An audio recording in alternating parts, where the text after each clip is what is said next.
you. Thank you, Marion.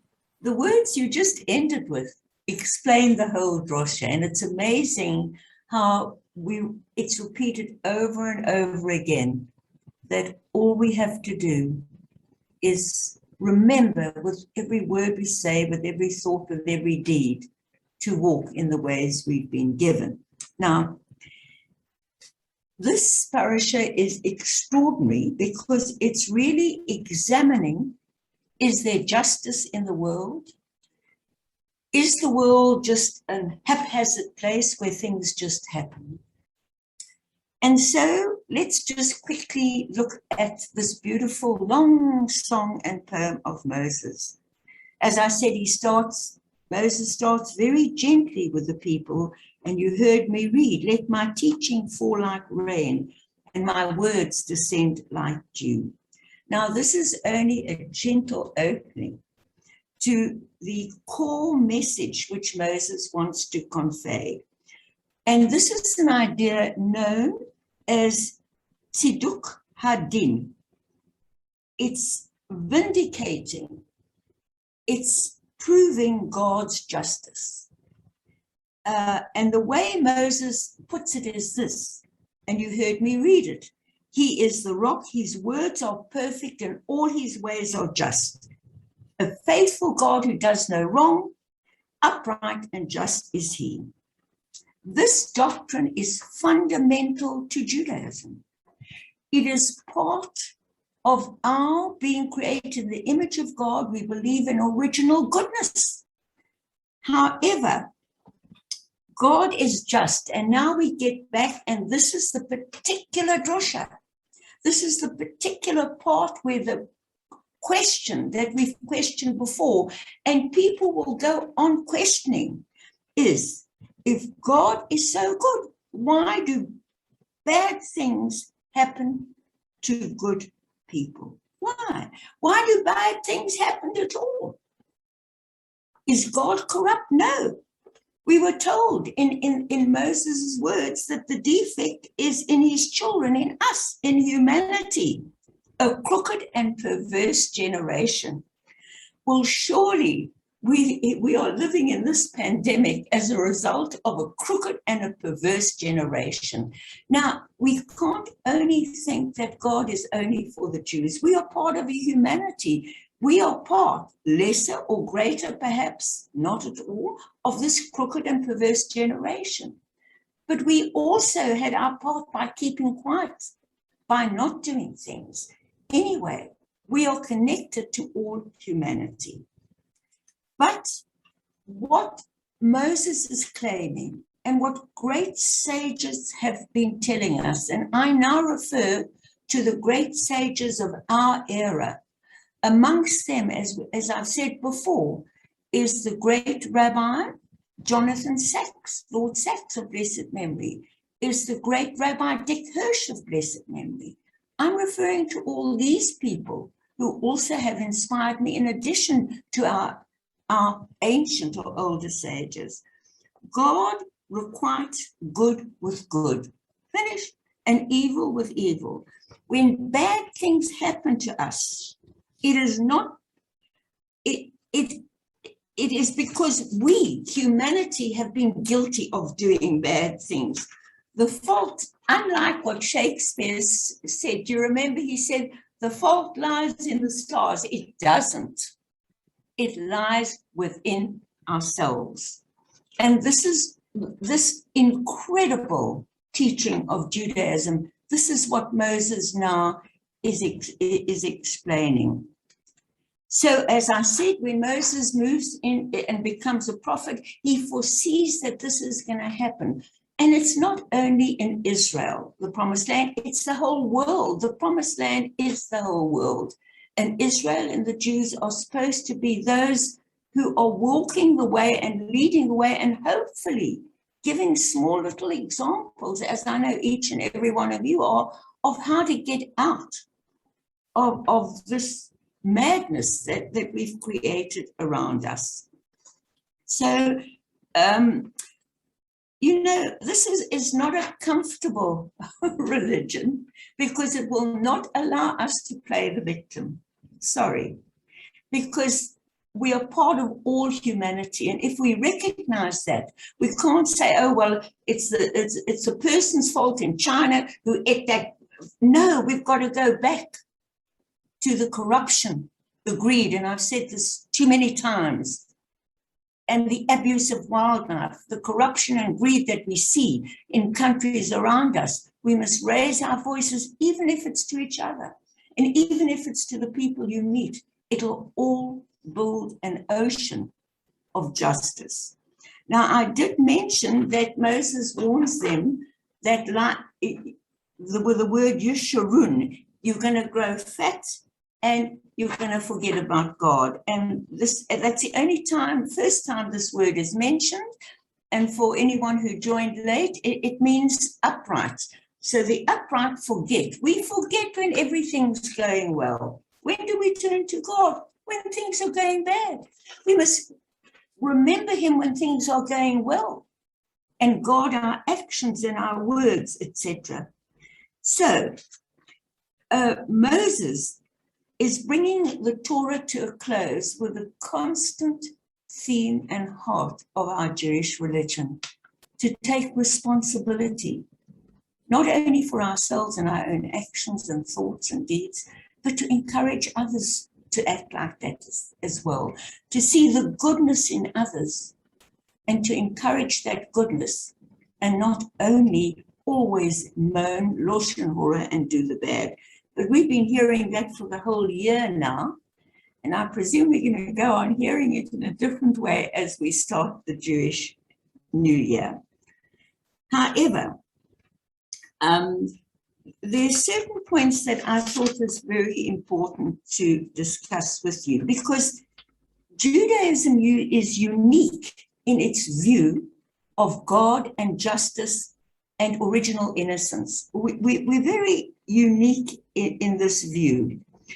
And if you don't take this view that God is just, and that whether we like it or not, humanity is one, and when the world stood by and allowed the destruction of the Jews in the Holocaust, God could not intervene because the age of miracles is over. He handed over the earth to us when we crossed into Israel.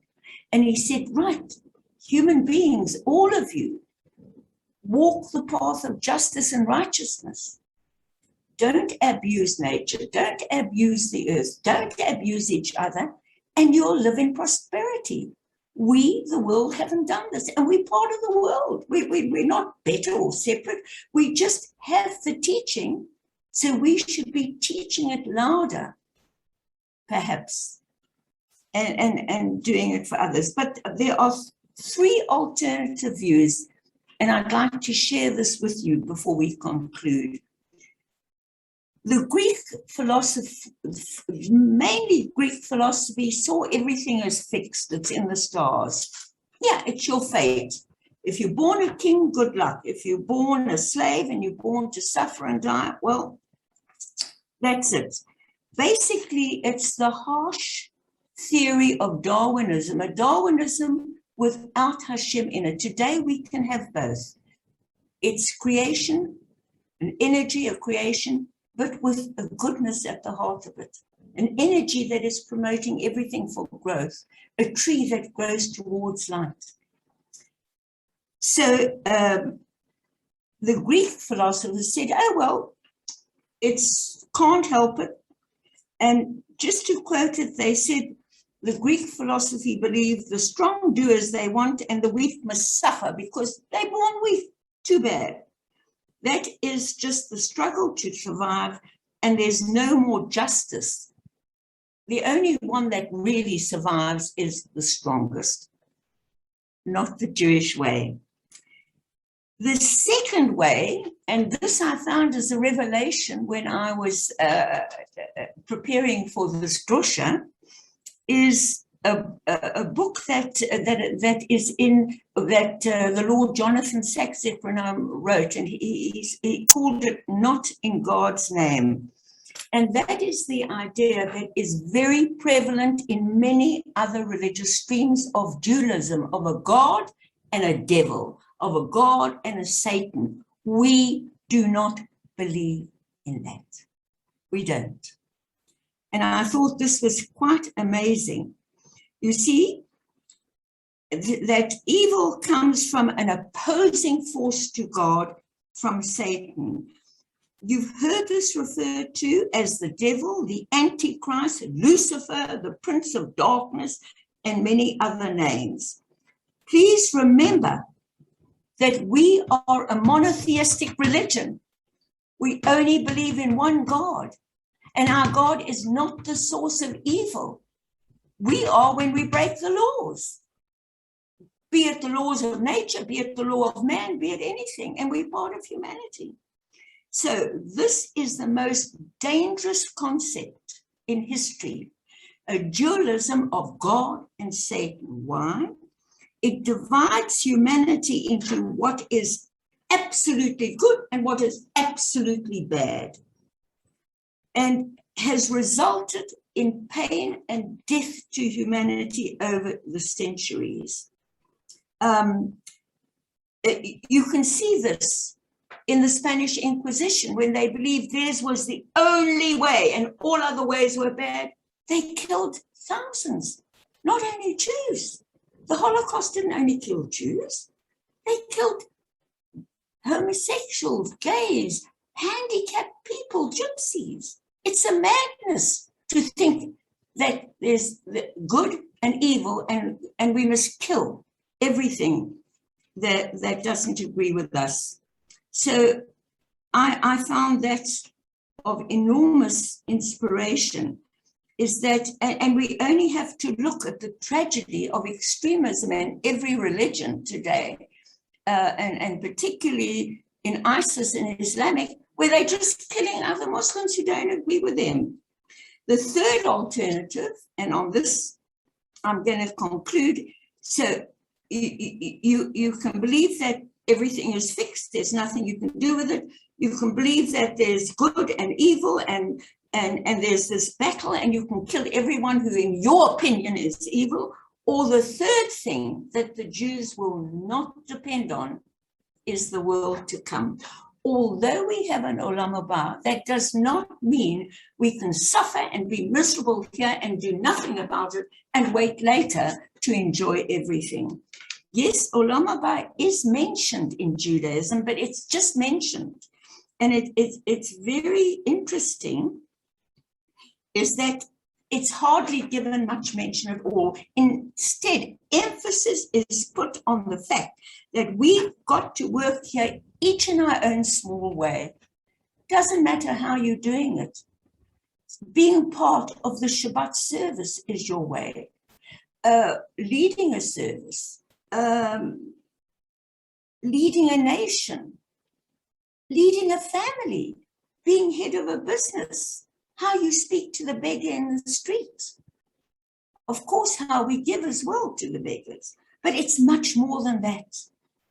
So we've got to work for justice, fairness, compassion, and decency, the alleviation of poverty, and that all lies within the power that God has given us, because we his partners.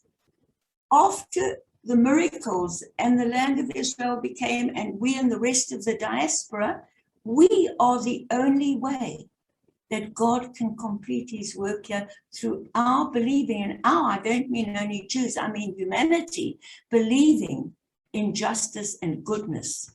What you give, you receive. The cause and effect. Science and religion are one. God, for example, to prove our emphasis on this earth, does not say to Jeremiah or Job, when they are begging him and telling him how they're suffering, etc., and what can they do, that the answer lies, and they don't have to worry about suffering now, because the answer lies in heaven. And they will see it as soon as they end their stay on earth. Not at all. the passion of our Torah and Moses. And Moses didn't even think of his dying as he spoke to the people. All he wanted to tell them is, please understand, there are going to be mistakes. There are going to be tragedies. But there's always the word of Torah. There's always the way of righteousness. There's always the way that you and I can make a difference in the world. And if the majority of human beings thought that, the world then would indeed be a place where we could live and prosper in. So Moses' passion and the Jewish passion for justice is so characteristic of our religion that we can't choose any of the other answers. They don't make sense, because then there is no hope. And without hope and faith, there is no survival. Difficult though the Jewish religion is, it has the effect through history of leading us to say, if bad things have happened, let's blame ourselves as part of humanity. And let's correct it and help humanity correct it. And let us work very hard to make the world a better place. I believe this is what helped the Jews time and time again survive adversity, tragedy, and like Jacob, limping after his encounter with the angel, yet resolved to begin again, to rededicate ourselves to Torah, as we're doing with every one of the Shabbat, in a way in this Zoom that we never did before. How amazing is Hashem in the secrets and the beauties he has planted within every great adversity, and rededicate ourselves to our mission of thanking God for all our achievements and taking and blaming humanity and ourselves for our defeats and correcting them. This was Moses's, not only his story, it showed in his life. His greatest quality was humility. And that's the humility we can have when we thank God for all the good things that we have in our lives. And we work to correct our mistake in others. Shabbat Shalom. Back